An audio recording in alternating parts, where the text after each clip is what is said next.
mwezi 15 mwezi gw'okutaano mwaka guno abakulu mu byobulamu wano mu ggwanga balangiranga eggwanga bwe lyali lirumbiddwa ekirwadde eky'Ebola. Ekirwadde kino kyalagibwa nga kiviira ku muliraano mu ggwanga erya Democratic Republic of Congo ng'era bannansi b'eggwanga eryo be baakituusa kuno.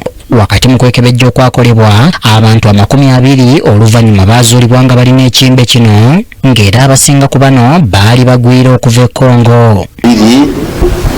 Abatestinga positive w'ekirwadde kya Ebola kyanaku nti 2 bafa ate abalala ne bawona.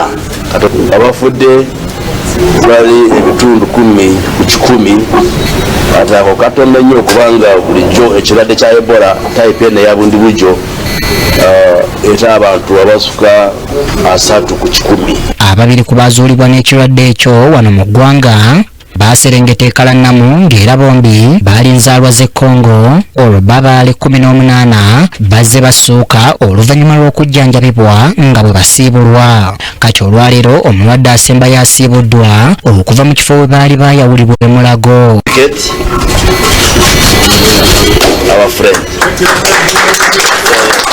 Mimi naweza ongea hapa ni kushukuru wanganga, nashukuru wa dokta.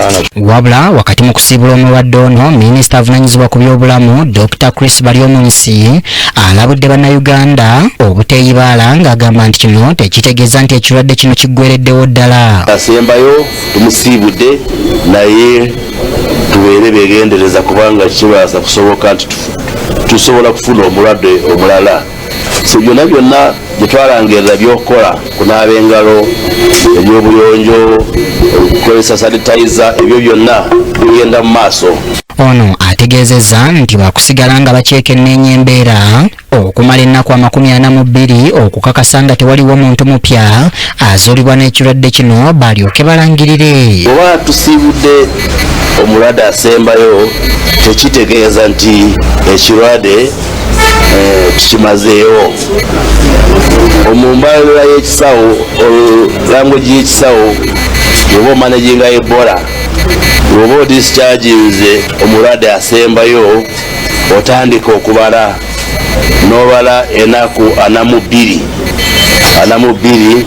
wezigwawo nga tofunye omulwadde wenna awo olangirira nti kati Ebola tuzimaze amaanyi.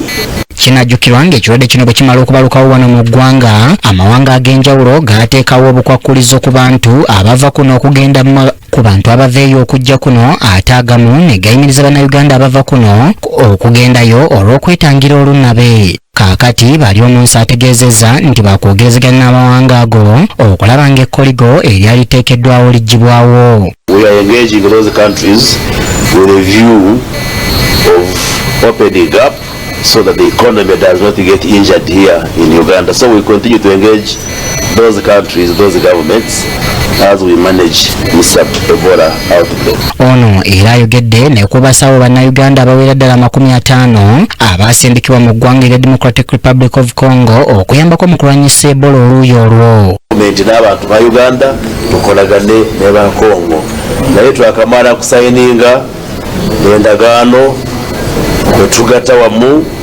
Congo ne Uganda.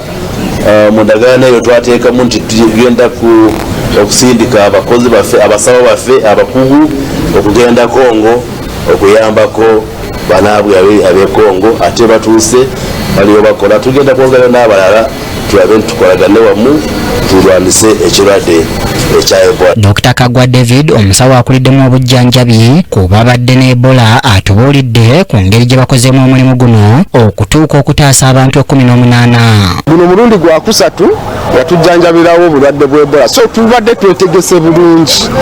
Ekifo ekyo tukitegese bulungi, kirimu ebitanda 8, tulina engeri gye tubyawulamu, naye nga kye twakola twategeka bulungi ebintu ebyokukozesa munda omwo.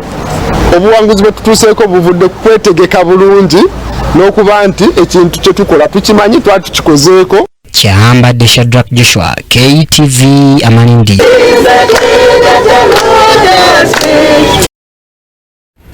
Webale nnyo Kyambadde Shadrack Joshua.